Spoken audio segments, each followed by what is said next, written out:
Hello folks, Casey here. Welcome back to the channel.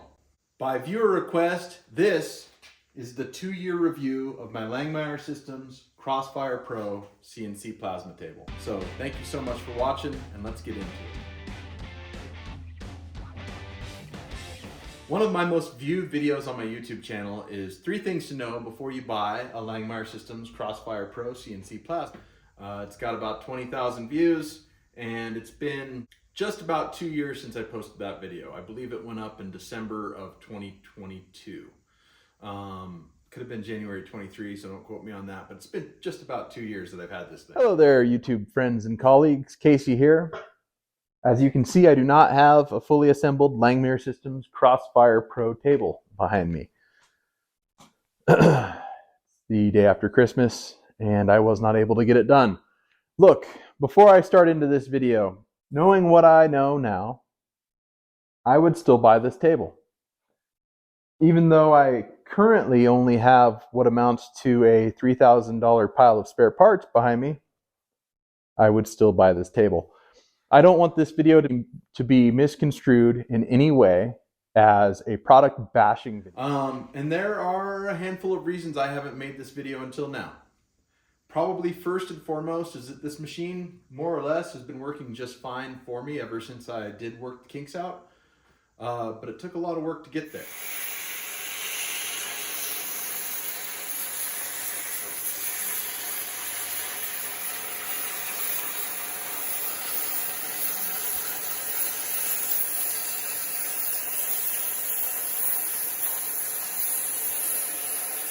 In fact, I think I've probably had more problems with this machine than just about anybody else that has purchased one and actually got it to work.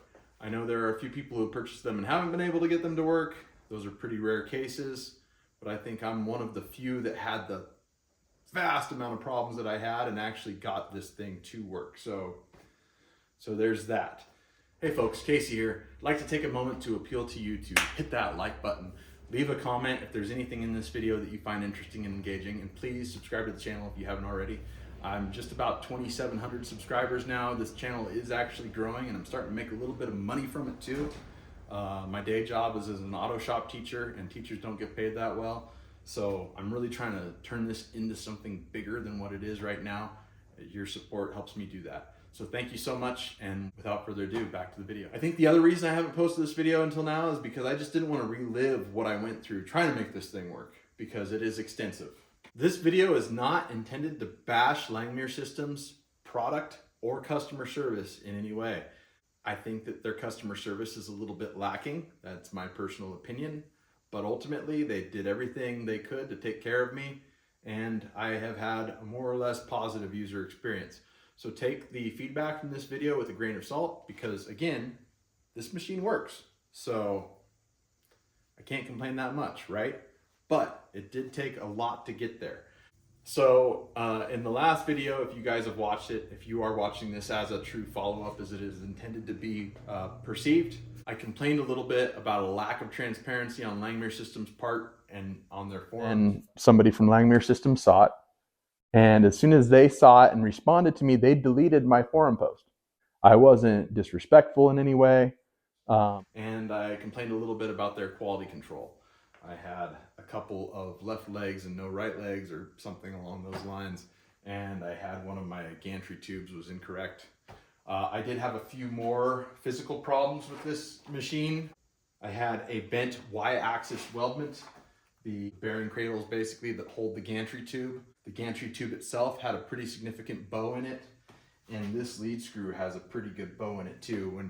When I fast travel this machine, you can see the lead screw whipping pretty bad. And that, I think, might translate into a little bit of jagged edges sometimes on the opposite side of the travel when I'm running a straight Y-axis cut. But the lead screw nuts are soft mounted, and so they do absorb some of that play. And Langmuir said that even though it was pretty bent, it was within spec. Those are not my complaints about this machine. When I first got this machine up and running, I was having an issue that baffled a lot of people. In fire control software, the digital readout for voltage was freezing. And oftentimes the torch height control on this table would freeze along with it. So the table torch height control reads cut voltage, and the closer you are to the work, the higher the voltage goes. So if it senses voltage climbing past a preset amount, it will raise the torch up to try to bring voltage back down and keep the cut height consistent, because cut height on CNC plasma is crucial to having a nice cut. Conversely, if it sees voltage dropping, it will lower the torch into the work to bring the voltage back up. It does all that to try to maintain a 60 thousandths cut height, which is the optimum height for CNC plasma. So what was happening with this was electromagnetic interference was getting into the brain, the ECU on the side of the machine, and it was basically freezing that voltage reading in the software on the laptop.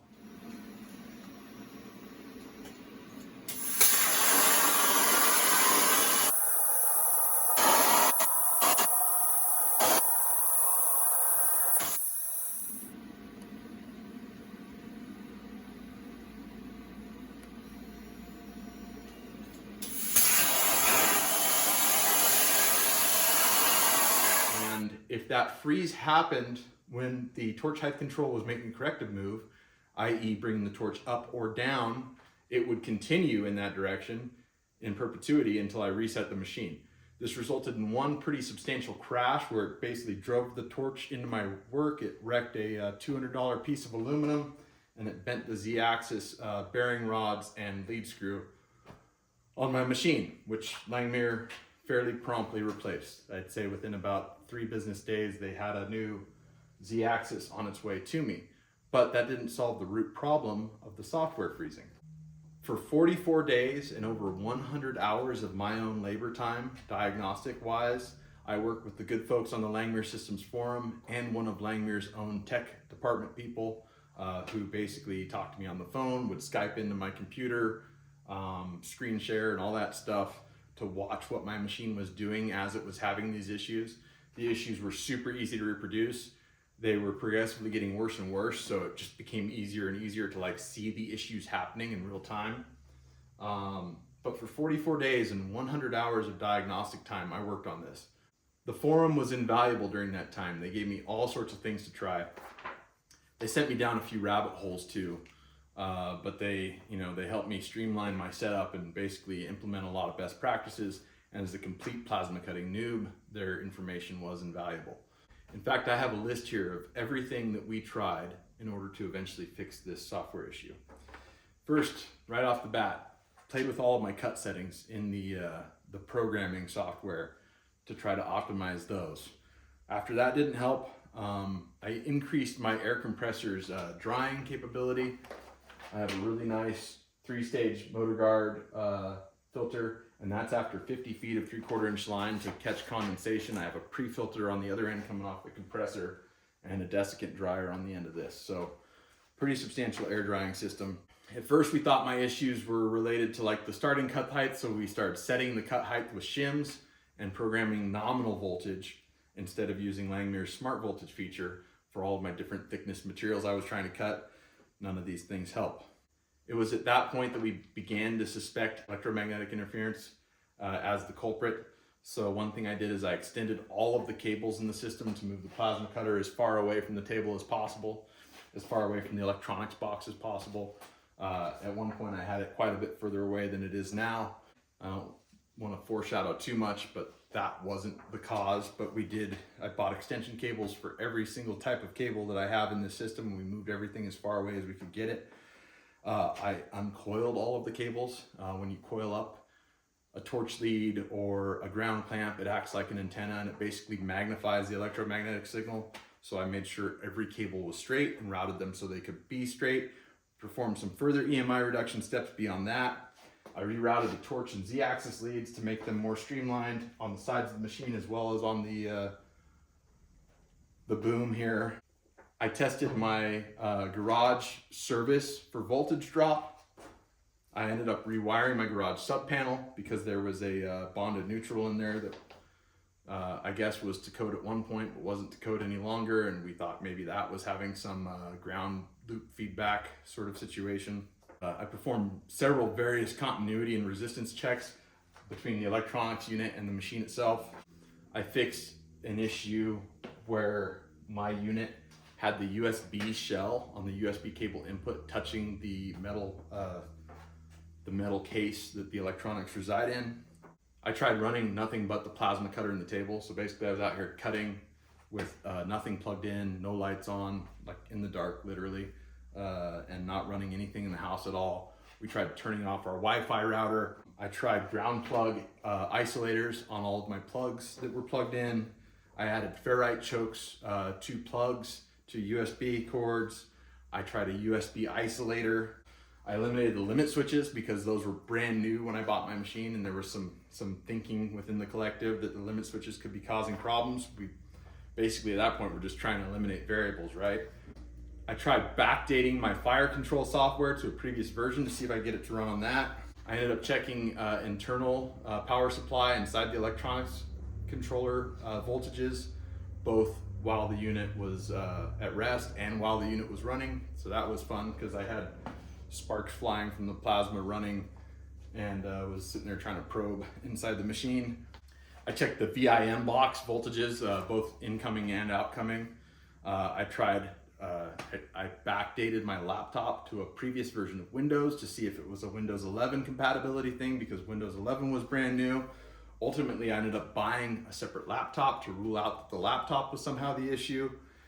I wired my prime weld machine, which was the first machine I had on here, to raw voltage. Made no difference between divided and raw. I ended up replacing the plasma cutter entirely with the Everlast unit, and the problem still persisted. And so at that point, I was starting to get pretty pissed because literally I had changed everything on the setup with the exception of Langmuir's control box, and they still weren't stepping up and offering to send me a new control box, right? Beyond that point, I had a breakthrough, and I put my workpiece on the table. I rubber isolated it. So I got big blocks of rubber and I spaced the work off from the table. So I had a sheet of steel ground clamped to the plasma cutter being plasma cut, but it wasn't transferring electricity into the table in any way. And it worked perfectly.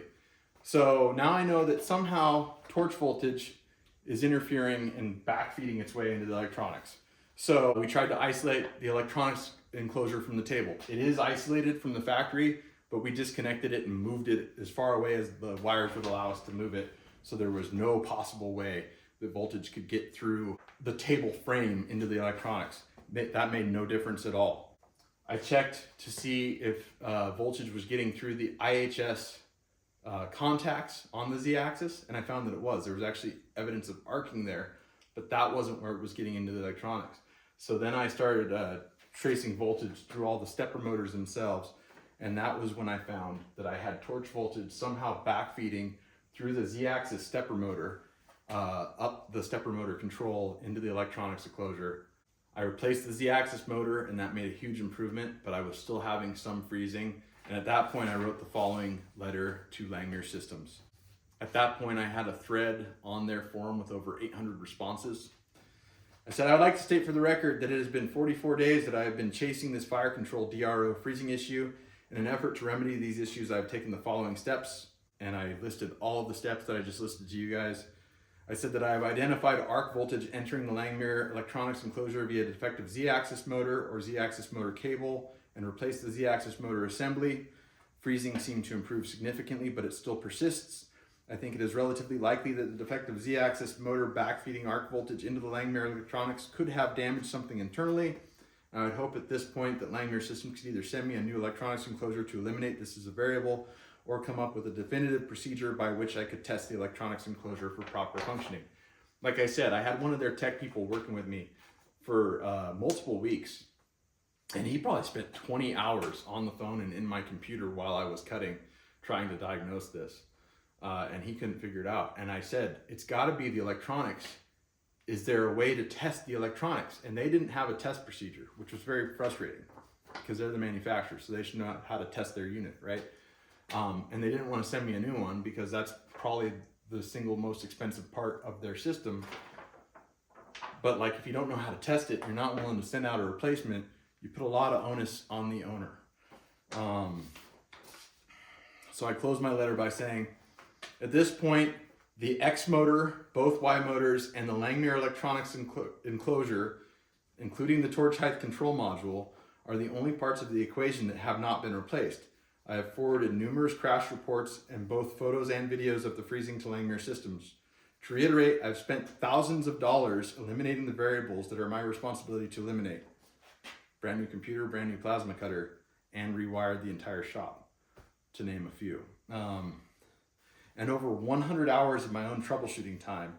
All of the tangible issues that have been discovered have traced back to Langmuir supplied components. And this is in addition to receiving incorrect table frame components which were replaced, and a bent Y-axis weldment, a bent gantry tube, and a bent Y-axis lead screw, all of which I have just lived with. 44 days, 100 hours, and 20 hours of their own tech's time, and they finally agreed to send me a new electronics enclosure, and that fixed the problem.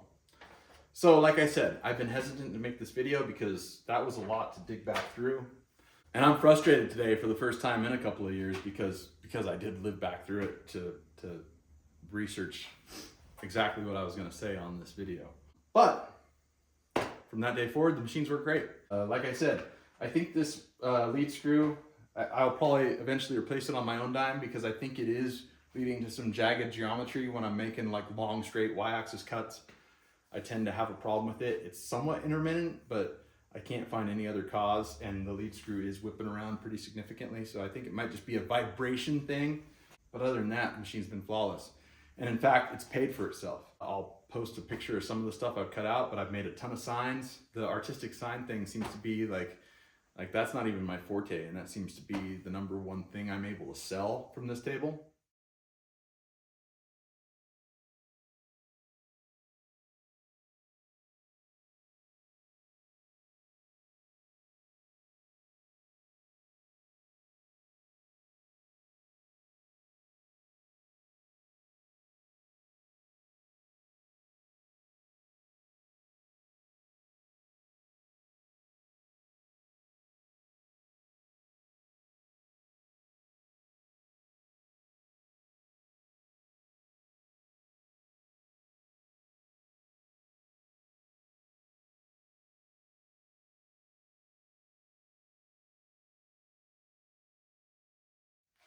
And I've sold enough to pay for the whole thing at this point.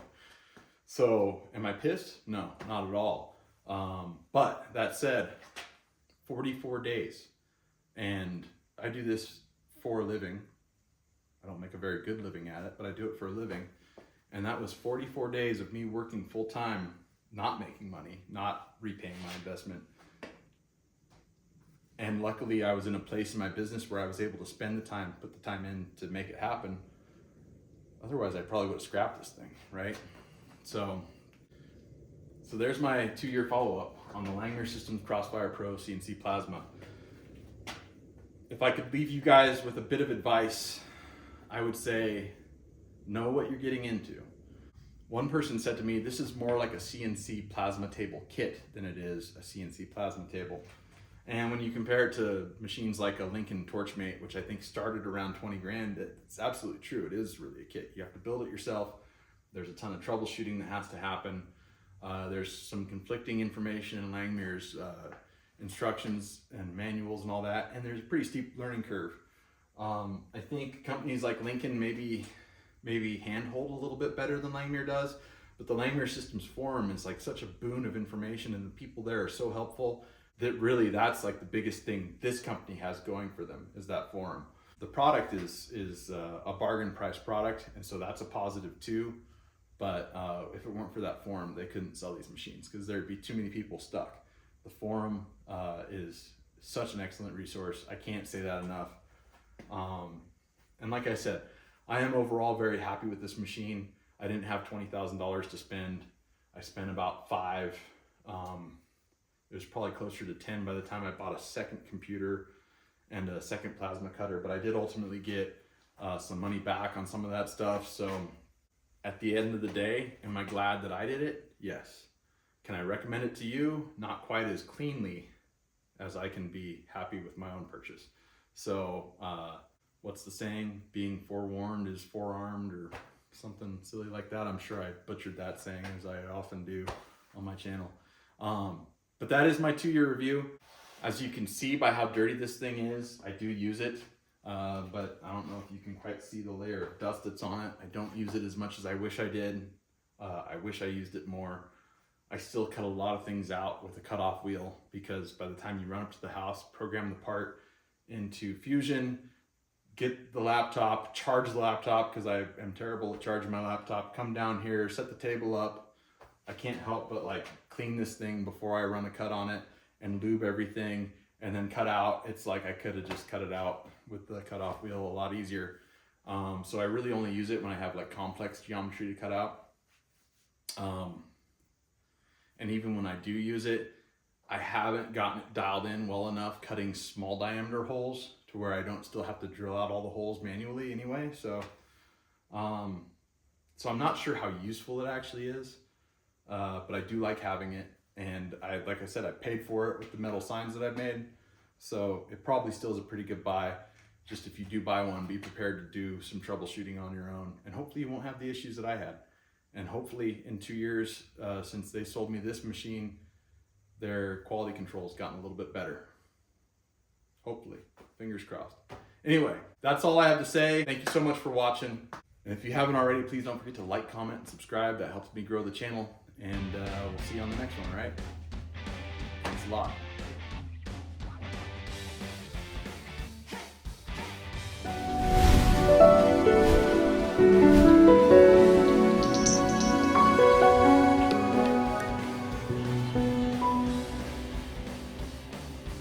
Of 2023 that I had that video go live, I believe. Could have been January of 20.